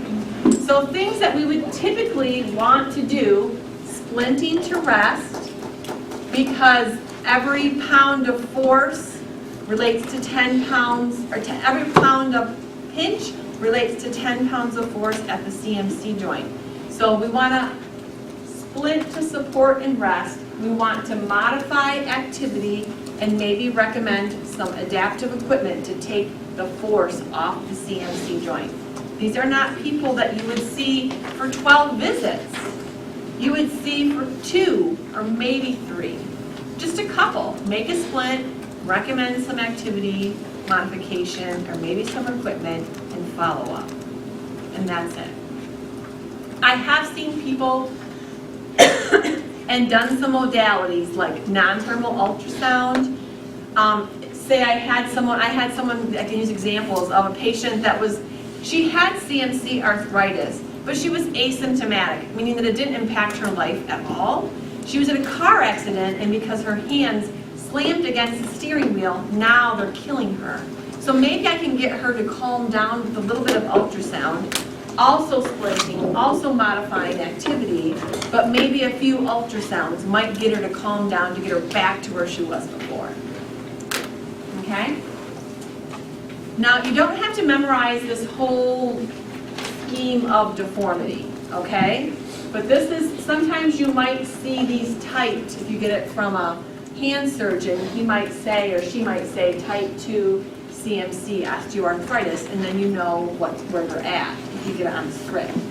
But for our purposes of this class, what we want to be aware of is that when people's CMC osteoarthritis progresses, what happens is they lose motion at the thumb CMC joint, meaning they can't abduct. They get stuck in adduction. Okay? And this will be on the test, so you should know this, right? They'll get stuck in adduction, and then what happens, because they still want to grab around something, this is so funny, because I heated up water yesterday to make myself a cup of tea, and I never put the tea bag in it, and I never got to drink it. And then this morning, I heated up water, this is so off topic, to make myself a cup of of tea, and I never got to drink it. So I just reheated my water again, and I threw the tea back in there, and I didn't bring it into class. My throat is sore. But anyway, that's just for the Anyway, CMC adducted, and I was looking for a cup to grab onto. That's why I thought of it. And then, because you still have to grab onto things functionally, the MP hyperextends. Because you can't abduct at the CMC, and then the MP has to still get out there, so it hyperextends. That's what you should know. The MP hyperextends. What? No, you don't have to memorize these types for the test, but I want you to know the typical progression is you lose CMC motion. So we want to keep that CMC moving as best we can, okay? And then we want to prevent hyperextension at the MP joint by keeping that CMC joint mobile. And I've had patients go to PT for CMC osteoarthritis, and they're like, do you think if I just did some anterior glides to that CMC joint, they would be better? Do I really want to glide an osteoarthritic joint? No, it's not going to help it. You want to keep the thumb CMC joint mobile to prevent the progression of the deformity. There is one strengthening thing that you can do with this patient is strengthen the first dorsal interosseous muscle. You can strengthen that without unless they have like OA to the MP joint, you don't want to do that, but you could just do isometrics to the first dorsal interosseous. Remember those do the ab and adduction, the interosseous muscle? AB, pad, remember? And dab, remember that? Dab and pad. So dorsal, abduction, dab. First dorsal interosseous, dab, abduct. So you can just do isometrics with this. That takes the pressure off the CMC joint of the thumb.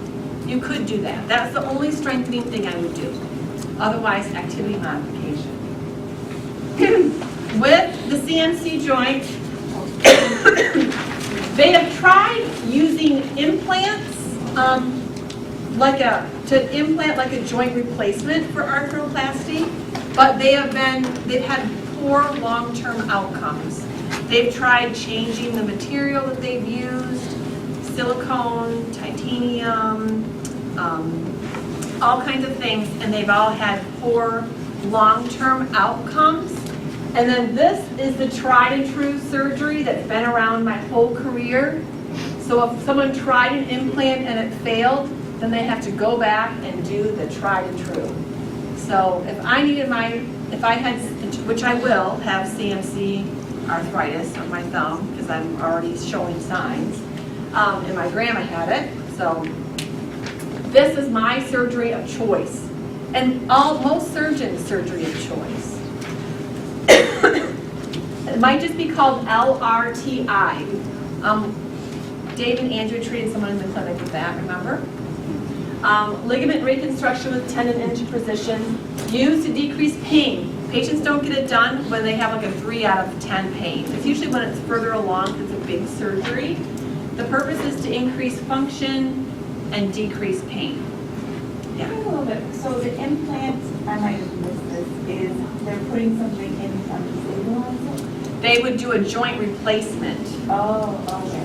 to the thumb. Is it tiny? It's tiny, tiny, but they have not had good long-term outcomes. So with the LRTI, this is what happens. They take out the trapezium, because I'm going to show you a picture. Here's my bad arthritic joint, right? Here's my metacarpal. Here's my trapezium. They take this out. It's all jaggedy, all jankety, no smooth joint space, right? They take out their trapezium. Then they take a portion, just half of it usually, lengthwise of the flexor carpi radialis tendon. So you'll see little hash marks on the forearm where they go in and excise half of the flexor carpi radialis.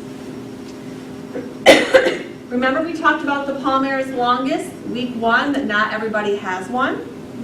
Those that do, they take the palmaris longus and they recreate the ligamentous structure that supports the joint. Okay? Some doctors use wire. I haven't seen wire used with these in a long time, so or a pin. So I think that's on the trend out. Sometimes they also might have to have stabilization of the thumb. We have a patient in the clinic right now that just had this surgery, and because their thumb was not stable, they had a thumb fusion at the MP. Because he had a Z thumb, swan neck deformity. So here's the picture. They take out the trapezium, they wad up a portion like an anchovy of the flexor carpi radialis, stick that in there where the trapezium used to be, use the palmaris longus to reconstruct the ligamentous structure around the joint. Yeah. Once the tendon just, does it get vascular? I mean, I feel like it would just die. It just needs like a cushion. Like it's like putting foam in there. Not me. Yeah, wad it up and put it in there and make the cushion space. And like the bones of nothing rejected. They've been doing this surgery my whole career with good outcomes. But it's a big surgery. Like usually patients, it takes about 3 months before they're not asking themselves why they had it done. It's like this isn't a surgery that in 4 weeks you're back to using your thumb. And in fact, when I first moved to Michigan, I came from Ohio, and the docs there would usually cast them for 4 weeks, then put them in a splint for 2 weeks. We'd work on range of motion at 4 weeks post-op. And I think this is the protocol that I have here. 0 to 2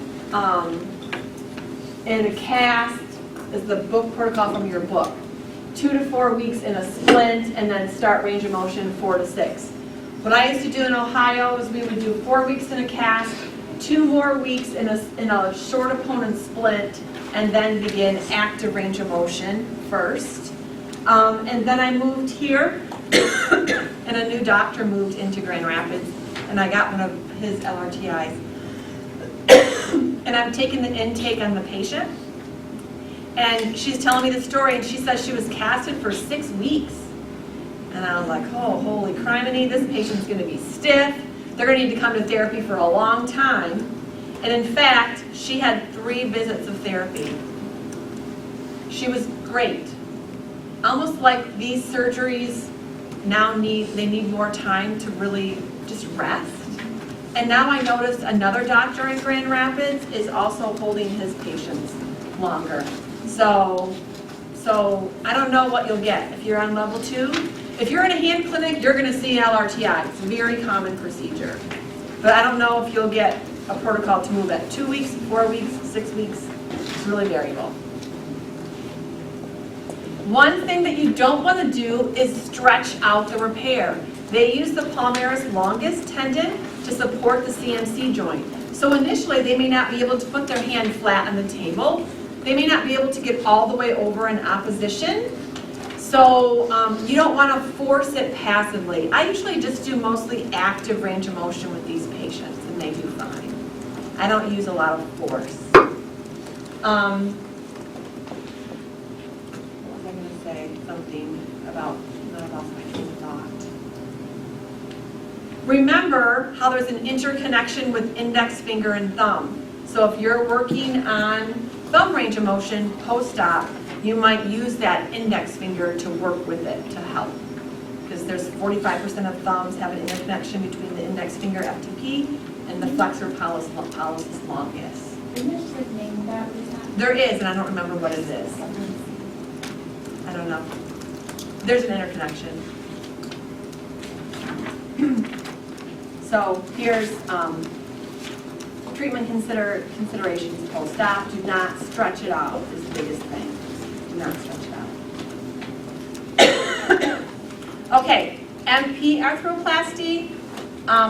Arthroplasty, we're talking about joint replacements again, right? These in the past have been used typically for rheumatoid arthritis, but I think I've only had one patient with an MC arthroplasty since I moved to Michigan. They used to be done all the time, and now very rarely, because of the new meds that are out for RA, people aren't having the huge deformity, okay? The big thing for you to know is their goal of motion is not normal. So if they get to 70 degrees of flexion, no more passive range, that's it. We don't want full. We want stability, pain-free, and function, okay? But we do want full extension. This is the typical spacer that's used for an MP arthroplasty. And here's a protocol that you can see that it's treated. Very commonly, these patients are put in a dynamic extension splint. It's kind of not a great picture, but what it does is it supports the extensor tendons that had to be messed with to do the joint replacement. So they support the extension. You have to be very detailed with the splint. It can't be off a little bit laterally, or you will sacrifice the stability of the joint. So if your outriggers should be right over the center of the MP, if it's a little bit to the left or a little bit to the right, you know, ulnally or radially, it's bad. Which those can get bumped or knocked or anything. You may set it correctly, but the patient hits it and then moves it, so you have to be very tedious and particular with the alignment of the splint. That also has to rest the digit MP in full extension, or you'll get a lag.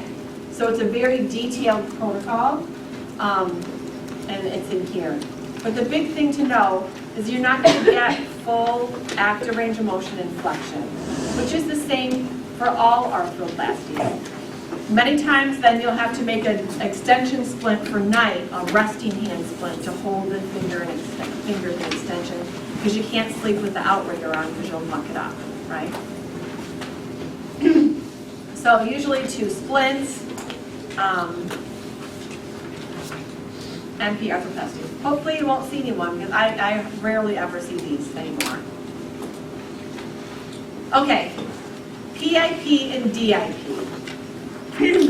So what I'll say is with arthroplasty, usually it's PIP, because we need a lot of motion for function for the PIP, so they replace the joint.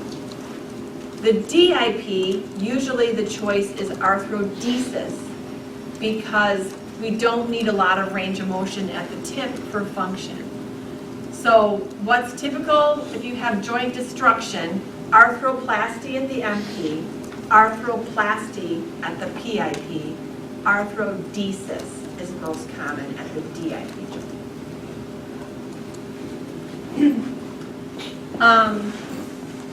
Still, goals for range of motion is you're not going to get full range of motion. For the PIP, 70 degrees of motion. Once you get to 70, you stop. If you do treat an arthroplasty at the DIP, 30 degrees. So usually what they do instead, arthrodesis, where they'll fuse the DIP joint in slight flexion for function. They usually don't do arthroplasty at the DIP.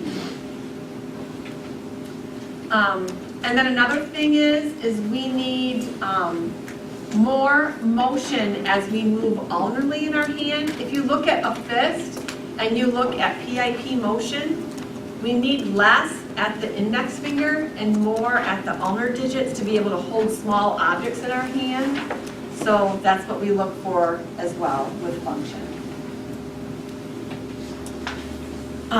Usually with PIP arthroplasty, they might do the same type of protocol with a dynamic splint.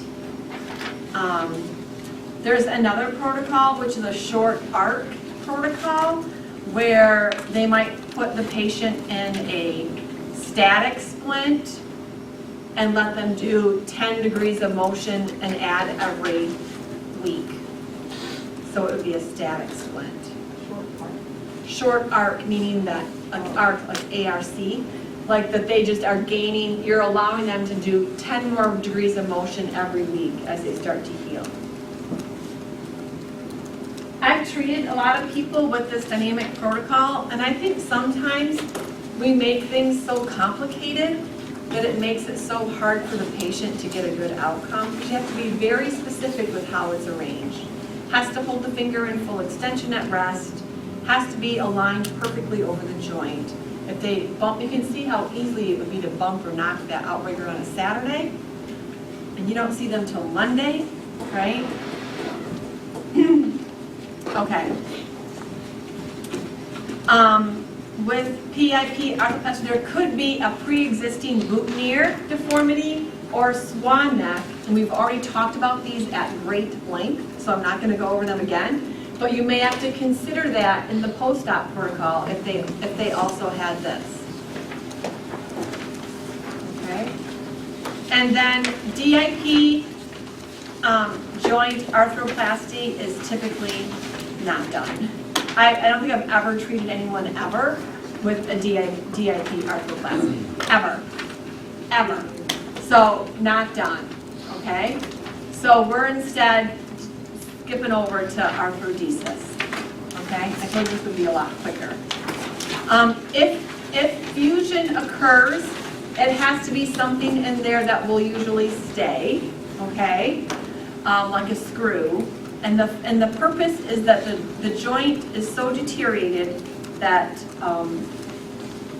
that it can't be used for function. It's painful, limiting sleep, all those types of things. And it's a salvage procedure, arthrodesis, it's a fusion. So, and then you have to think about too with demand on the person.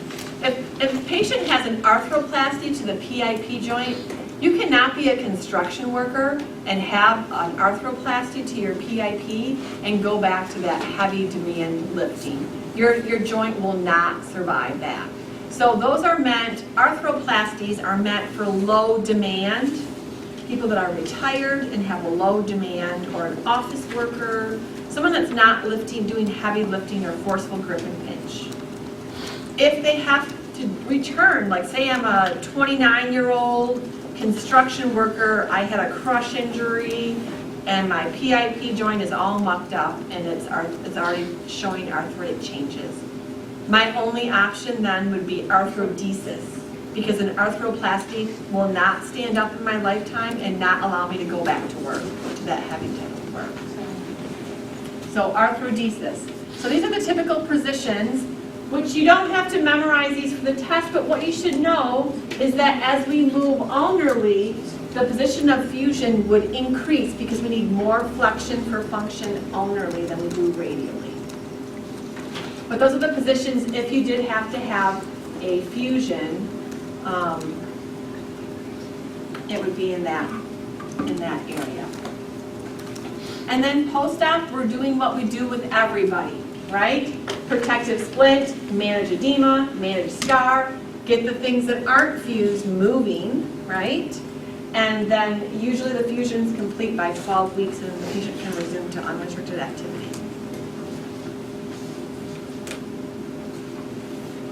Are we doing okay? We're gonna make it? Okay.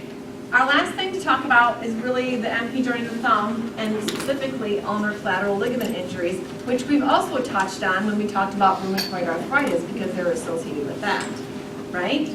So you already know about these somewhat. So the MP joint is hinged, only bends and straightens, doesn't go, it's not supposed to go side to side, right?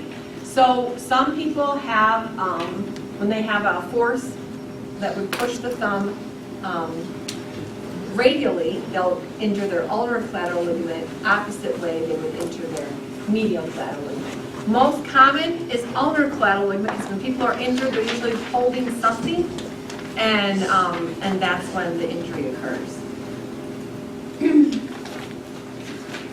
So I have to tell you about all this.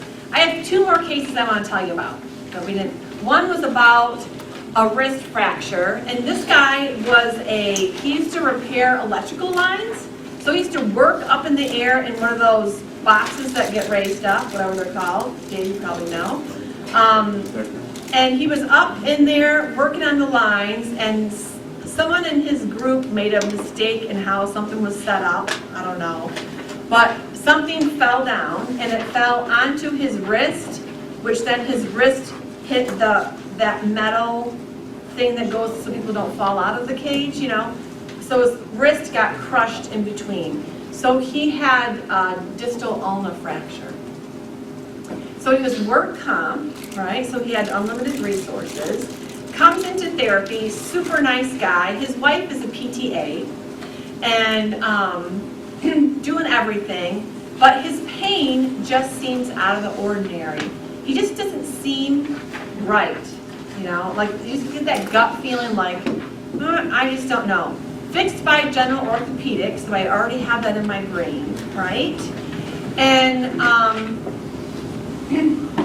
finally, the insurance case manager was getting a little bit frustrated that he wasn't back to work yet, that he just wasn't doing better. And the insurance case manager came to me, and she had a conversation with me, and she said, I just feel like he should be doing better, and I agree. Like, he just seems like something else is wrong. Like, I'm concerned, you know, and she was very easy to talk to. So she asked me if he should get, you know, maybe I should get a second opinion. Is there anyone that you would recommend? So I did, and he went and saw this other surgeon. And the doctor evaluated him, and something wasn't right from the x-ray. So the doctor went in, and when he was going to surgically realign the ulna, the general orthopedic put the plate over top of the dorsal ulnar nerve. So if you're used to fixing hips and knees all day,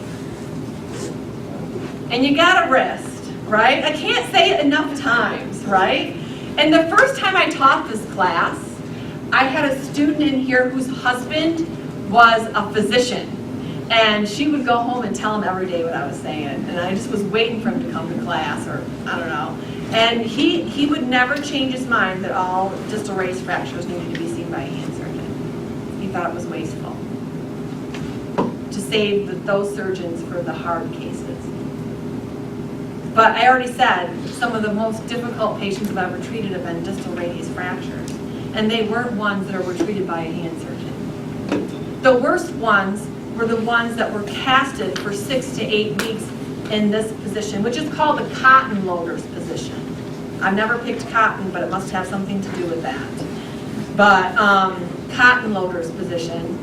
And the lady comes in, and she's stuck like this. Her fingers don't bend because she was casted like this. And she says to you, at least I didn't have to have surgery. You know, she's never going to have good use of her hand. I'm not, you know, it's just, I've seen so many people. It's just tragic. Tragic. And then look at the number of therapy dollars. If we want to do some analysis of misuse of funds, look at the number of therapy dollars for my guy in the thing, okay? He had work comp. He could have gone to anybody. He went to the wrong surgeon. Over the ulnar nerve, the plate. Ulnar nerve is permanently damaged. Thank God it just affects his dorsal sensation. Once the plate was off it, his pain went way down at least. He could get wrist motion. A second surgery, right? Lost time from work. How many more therapy visits did he have unless he went to the right doctor at first, right? So I can preach to the choir, right? But anyway, ulnar collateral ligament. My other story is I had a patient that was referred to me by a work comp clinic. So sometimes you get hurt at work, they just send you to the doctors at the work comp clinic. They do some baseline triage, right? Those that are really bad, they send off. Some they send to therapy, some they, you know, testing or whichever. So I get the script from the doctor. It's a work comp place. I know the doctor. It says thumb strain, and then it says, you know, active range of motion, passive range of motion, strengthening, home program, like everything, right? So I see the patient, and it's very clear her thumb is resting in radial deviation of the MP joint. So I took my goniometer and I measured her thumb at rest. I provided stress in a radial position and I measured it at the MP joint compared to the other side, okay? I saw the patient and I did other assessments like edema, pain scale, those kind of things. I called the work comp clinic and spoke to the nurse and I said, I saw Mrs. So-and-so, I'm concerned about the integrity of the ulnar, I put myself out there. I'm concerned about the integrity of the ulnar collateral ligament. I took measurements, it was this on this side, this on the other side, and she was very receptive. Oh good, I'll let the doctor know. I called the patient like the next day to follow up, and she says, yes, I'm seeing a hand surgeon. I'm like, okay, great, okay?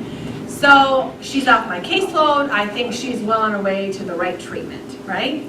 And a few, maybe like a month or so went by, or 2 months went by, and all of a sudden her name is back on my schedule. And I thought, oh, she had her ulnar collateral ligament repaired. She's coming back from surgery because she probably has stiffness in her thumb, okay? So she comes back to therapy, and I see her, and she has an incision here.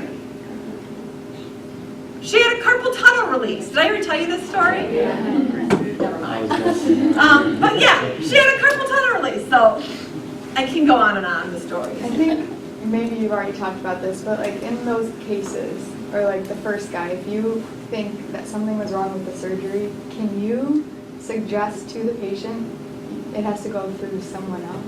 Well, here's what you do. If you suggest to the patient's going to tell the doctor, my therapist said that I should see somebody else. How's that going to go? What do you do? You have to try to figure out a way to be politically correct and get people the right care. You can call the doctor and you can say, this patient has pain out of the ordinary. Like, I wouldn't expect this much pain. And tell them where it is and try to let the doctor know what you're seeing. The doctor spent 10 minutes with the patient, and how many hours are you spending with the patient? Some doctors will welcome your feedback and appreciate it and take it and have a great conversation. If you tell the patient that you think you need a second opinion, you're shooting yourself in the foot. Yeah, because who's your customer? The doctor. And you are helping lots of people, and if you ruin that relationship, that's the guy's patients that you need to see. He'll send them to PT, and what are they going to do? Mobilize it, strengthen it.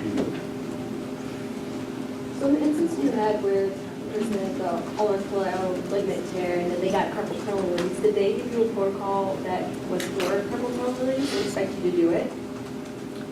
You mean after the surgery? After the surgery. I didn't get anything. I just could tell, and the patient told me she had a carpal tunnel release. So what did you? So I had to treat her for carpal tunnel release because she'd have hypersensitivity, she had limitations in wrist motion. So you're still doing something. So I'm still doing that, but will I give her pinch strength activities? Absolutely not. She'll never have stable pinch.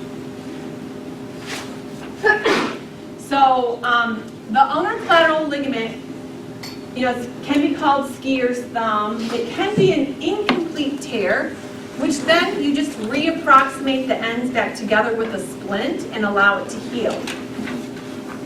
But if they keep taking the splint off and using their hand, it's not going to allow it to heal. You could have a bony avulsion with it, okay, that the ligament pulls off a bony fragment with it. Or you could have a complete tear, and you could also have something called a Stenner's lesion. So I have some pictures here which are straight from your book, and it shows the difference with the Stenner's lesion is the end of the ligament gets stuck underneath the adductor of the thumb, and it can't get to the other end to knit back together. Do you see what I'm saying? So with the Stenner's lesion, here is a complete tear of the ligament, right? But sometimes that end of that ligament can get stuck around the adductor of the thumb, and it can't get to this other side to knit back together. So those patients always have to have surgery. Or sometimes the doctor may want them treated conservatively first. It was unsuccessful. Then they go back in later for surgery to repair it, and they say, oh, it was never going to be successful because they had a Stenner's lesion that the ends would have never met back together. But so you know what it's called, Stenner's lesion. And then here's two pictures where there could be bone fragment that comes off with the ligament. And here's the same picture that you've seen before, where we do traction in the radial deviation position, and then compare it to the other side. So patients are treated conservatively unless they have the Stenner's lesion, right? If when you give stress to the MP joint and it's greater than 30 degrees, then typically those patients need surgery. If the fracture fragment is displaced, then they need surgery. Or if they tried conservative management and they failed. But we don't make any of these decisions, nor do we suggest any of them, but so you know the decision-making process with the docs, right? Sometimes they use a bone anchor or a wire or screw fixation if there's bone involvement. And then here's the typical protocol following treatment post-op. And if patients aren't treated, they'll never have stable use of their thumb, and they'll never have good pinch strength. And then here's a typical protocol right from your book for an incomplete tear. But typically you're in some type of a splint to rest it, and then you start with range of motion. And sometimes they have trouble getting full thumb motion if they can be really stiff for some reason, and you might have to do some dynamic splinting to get flexion back. I've had to get those patients. We made it. Just in time. Yeah. Oh, do you have a question, Aubrey? You're going, yeah. Cheering. Two minutes over, but I was worried about getting through all that Just material. passing before active. No, you would do active first, but at week 5 you could start passing. So Nancy, the main factors for treating